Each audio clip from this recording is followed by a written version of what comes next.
¿Qué tal? Les habla Jorge Gestoso. En el programa de hoy, el cambio climático devastando el sur de Brasil con otra notable invitada, Nicole Figueiredo de Oliveira, directora de la ONG Arayara, directamente desde Brasilia. Nicole Figueiredo de Oliveira, una cálida bienvenida al programa. Hola, muchas gracias. Un placer estar aquí. El placer es nuestro, Nicole. La escala de devastación de lo que se sigue viviendo en el estado de Río Grande do Sul, en el sureño estado de Río Grande do Sul de Brasil, es comparado a la devastación del huracán Katrina en el 2005. Analistas y expertos como tú dicen que esto es una alerta para América Latina. Estamos hablando de centenares de muertos, ya estamos por 170 casi. Más de 2 millones de damnificados, las cifras son alarmantes. Cuéntanos tu evaluación de qué es la situación hoy en Río Grande do Sul, como esas inundaciones.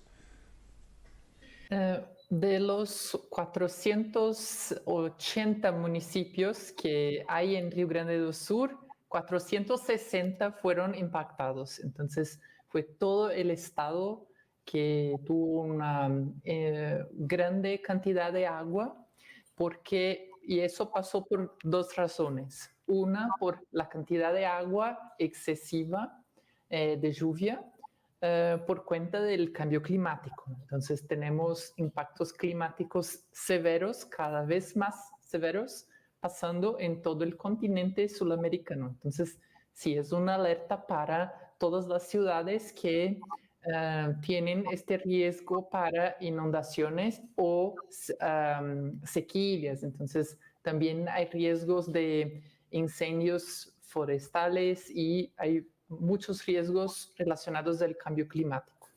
La segunda razón de lo que pasó en Río Grande do Sul y sigue pasando es la falta de una planificación y medidas concretas para adaptar las ciudades al cambio climático.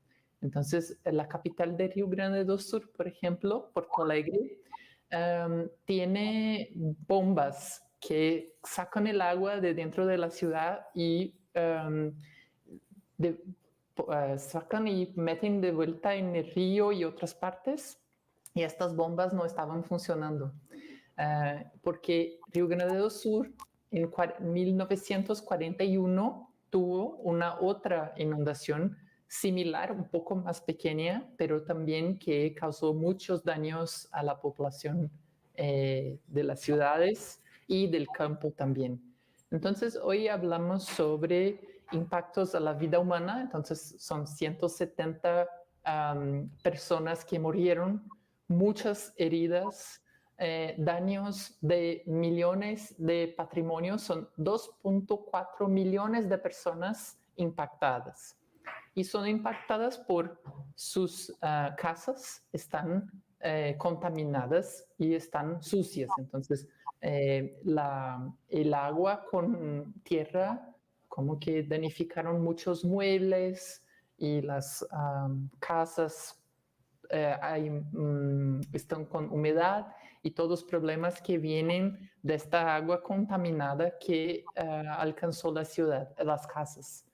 Eso está creando un problema de salud pública. Entonces, hay muchas enfermedades que ahora la población está desarrollando, como enfermedades de infestaciones por insectos. Entonces, la dengue, hay otras enfermedades por contaminación bacteriana. Entonces, ahora se dice que cólera está diseminando en las ciudades.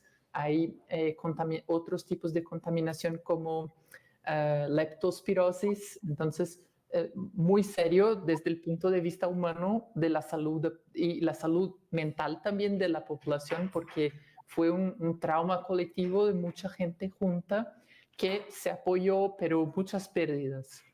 Y también el problema es que mucha gente tuvo que salir de sus casas y se abrigar en espacios de rescate y espacios de habitación temporarios. Y estos espacios también tienen sus conflictos, sus problemas, falta de comida, hubo casos de abuso sexual de niñas, mujeres. Entonces es una situación muy extrema que todo un estado, 2 millones de personas están viviendo. Tu organización, estamos hablando de Arayara, tú eres la directora ejecutiva, una organización no gubernamental.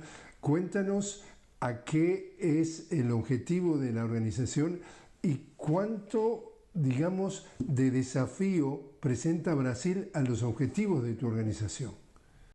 Arayara es una organización que tiene más de 30 años trabajando con promoción de derechos y transición energética. Entonces, nosotros somos científicos, abogados y activistas indígenas y personas que buscan la protección de derechos y también la transición energética.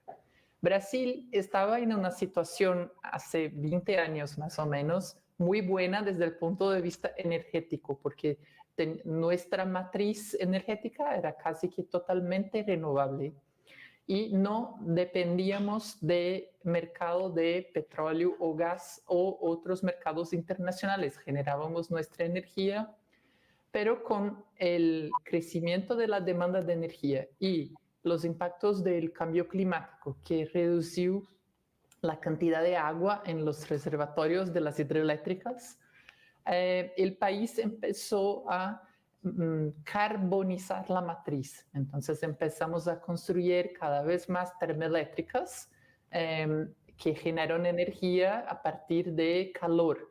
Y para generar esta energía con calor se tiene que queimar gas, petróleo o biomasa. Y en caso de Brasil, estamos construyendo cada vez más termoeléctricas de gas. Y eso contribuye para el cambio climático también. En nuestro país tuvimos también 4 años muy complejos de un gobierno autoritario que... El de Bolsonaro. ¿Perdón?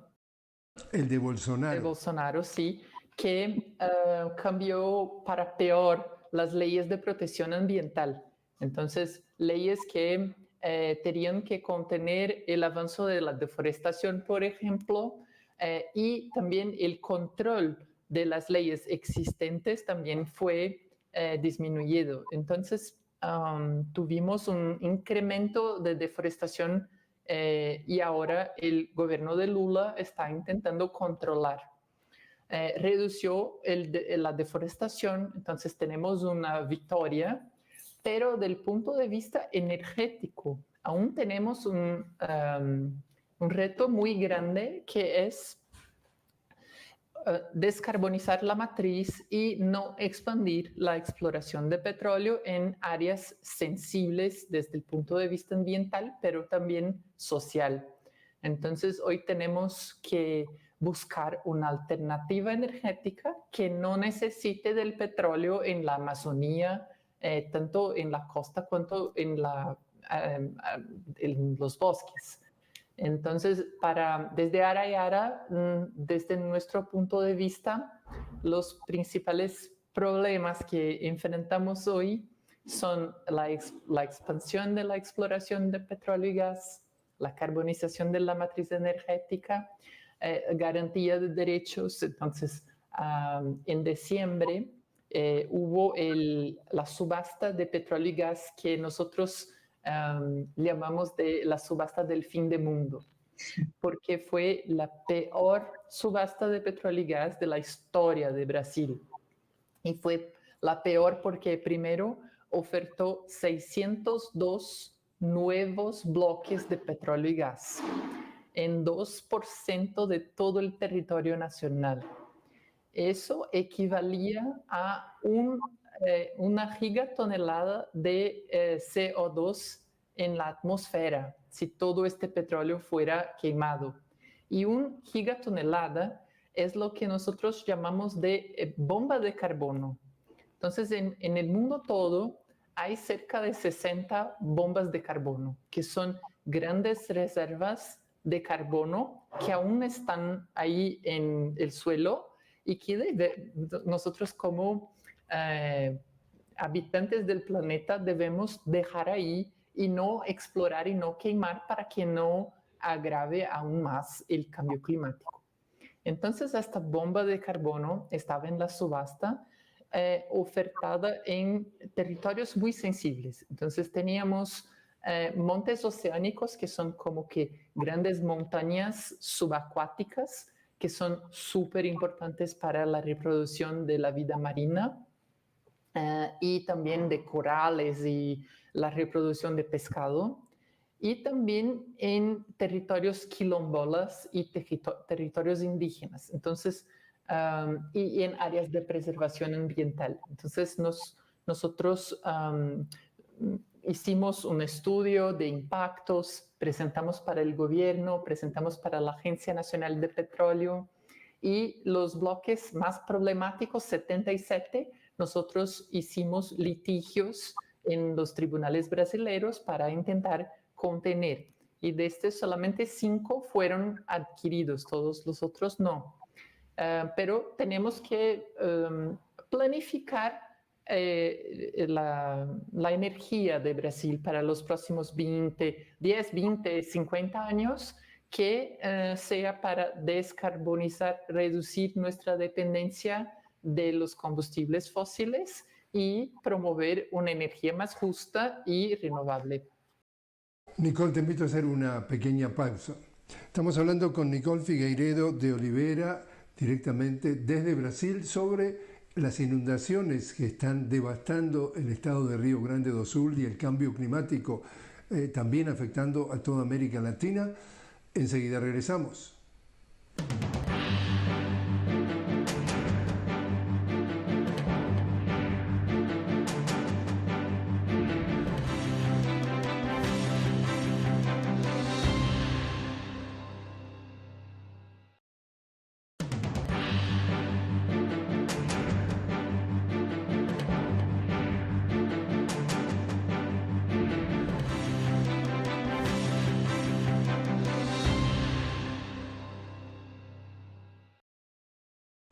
Continuamos hablando con Nicole Figueiredo de Oliveira, directora ejecutiva de la ONG Arayara, directamente desde Brasilia. Hablábamos sobre la devastación que han causado las inundaciones en el sureño estado de Río Grande de Brasil, pero hablando del cambio climático en general en Brasil y en América Latina. Y acá mi pregunta de contexto, mi pregunta de geopolítica. Entonces, Nicole, ustedes, tu organización, estaban justamente luchando y están luchando desde hace más de 3 décadas justamente para una energía más justa, para dejar de quemar estos combustibles o energías fósiles y destrozar o arruinar el medio ambiente. 2 cosas quiero traer a tu atención. Durante la presidencia del presidente progresista de Ecuador, Rafael Correa, hay una región del Ecuador que le llaman el Yasuní, y él propuso de dejar, digamos, bajo tierra el petróleo, y salió a pedirle a la comunidad global, a la comunidad mundial, dice, hay determinada riqueza allí, ayúdenme a compensar ustedes enviándonos una cantidad similar de dinero para no tocar eso, pero no arruinar el medio ambiente. El dinero no llegó. Por otro lado, como tú comentabas de estas licitaciones, un último informe, un informe más reciente, mejor dicho, las 14 empresas petroleras a nivel mundial, a nivel internacional, no tienen ningún tipo de interés en tomar medidas para reducir la producción o la extracción de petróleo en el mundo. Todo este preámbulo para preguntarte, ¿cuánto de lo que pasa en Brasil es resultado de la influencia, entre comillas, del norte para que nosotros en el sur estemos sufriendo todo lo que estamos sufriendo? Muy buena pregunta. Seguro que la exploración capitalista del norte es la responsable por el cambio climático. Sabemos que los países del norte son los principales emisores de gases invernaderos, y este incremento de emisiones que no están reduciendo, mismo sabiendo que tenemos cambio climático hace 40 años, son sí de responsabilidad de ellos. Entonces,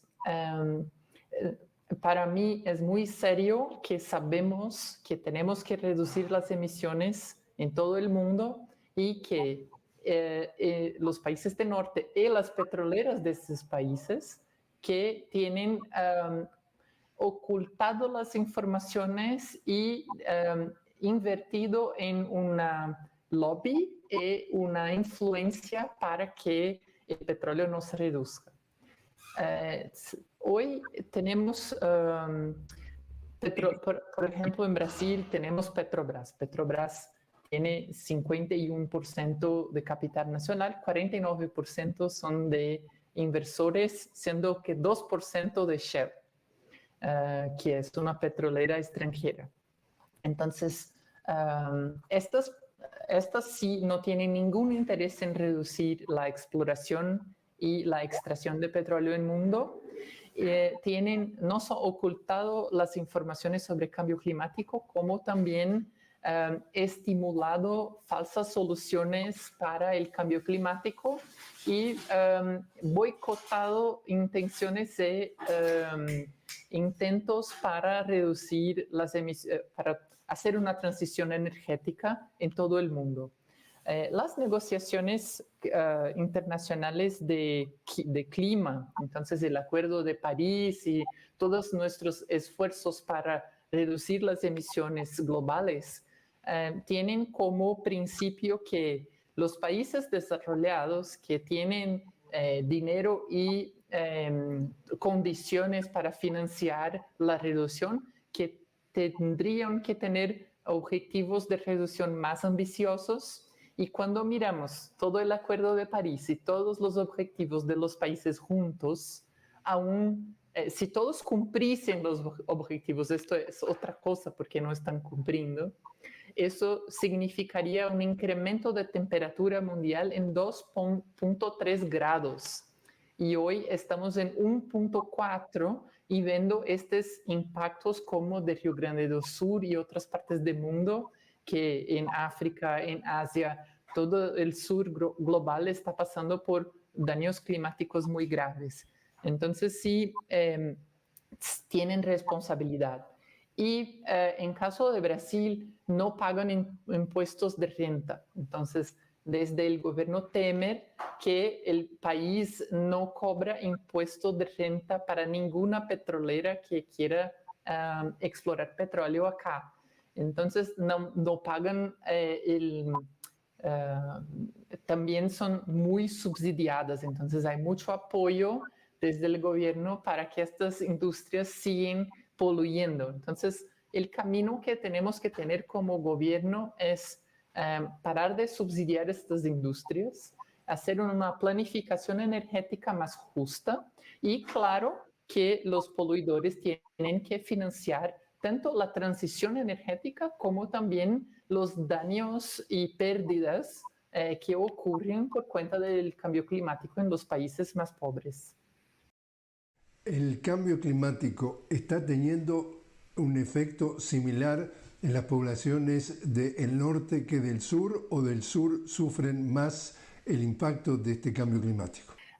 Seguro que las poblaciones del sur sufren más el cambio climático que de norte, y en el sur también son las poblaciones periféricas, las personas negras, las personas que son más pobres, que también sufren más porque no tienen tantas condiciones de se adaptar y adaptar sus casas y sus viviendas al cambio climático. Entonces sabemos que son las personas, los agricultores familiares, las mujeres negras de las ciudades, las personas más pobres que son las más impactadas, y el sur aún más impactado. Y en el caso, volviendo a la presidencia de Jair Bolsonaro, del neoliberal Jair Bolsonaro, cuando hace la autorización de que se pueda deforestar la Amazonía, se crea otro fenómeno, y es el desplazamiento de las poblaciones más vulnerables, por ejemplo, poblaciones indígenas. ¿Se crea allí también otro drama social? Sí, se crea un drama social tanto por desplazamiento de las poblaciones indígenas por cuenta de la invasión de sus tierras, por grileros y por el agribusiness, el agronegocio, pero también por que no se generó ningún protección de las tierras. Entonces, en Brasil tenemos una condición legal que es la demarcación de tierras indígenas. Y esta es la condición más importante de protección de estas tierras.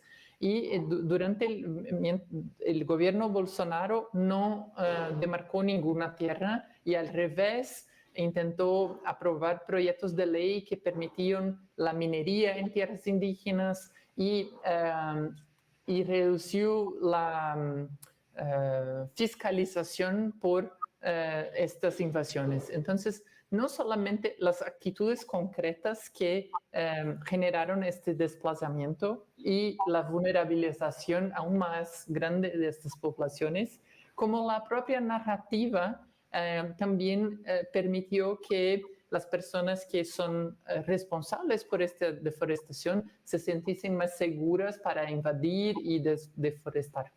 En el caso de la presidencia de Lula da Silva, en el año próximo, 2025, él ha obtenido que la COP, es decir, la Conferencia de Naciones Unidas sobre el Cambio Climático, se realice en Brasil. En definitiva, es simbólico porque en definitiva es mucho ruido y pocas nueces, hablan mucho, pero los que mandan allí son los lobistas que están para que todo se mantenga como está, todo siga con el status quo. Sí, es importante tener en cuenta que en una COP no se discute mucho los temas nacionales. El objetivo de la COP es obtener un financiamiento para la transición global, el financiamiento para pérdidas de daños y obtener una ambición más grande de los países que tienen que reducir sus emisiones. Entonces, la simbología de tener una COP en Brasil sí es importante y, claro, tener números de reducción de la deforestación es muy importante para esta COP.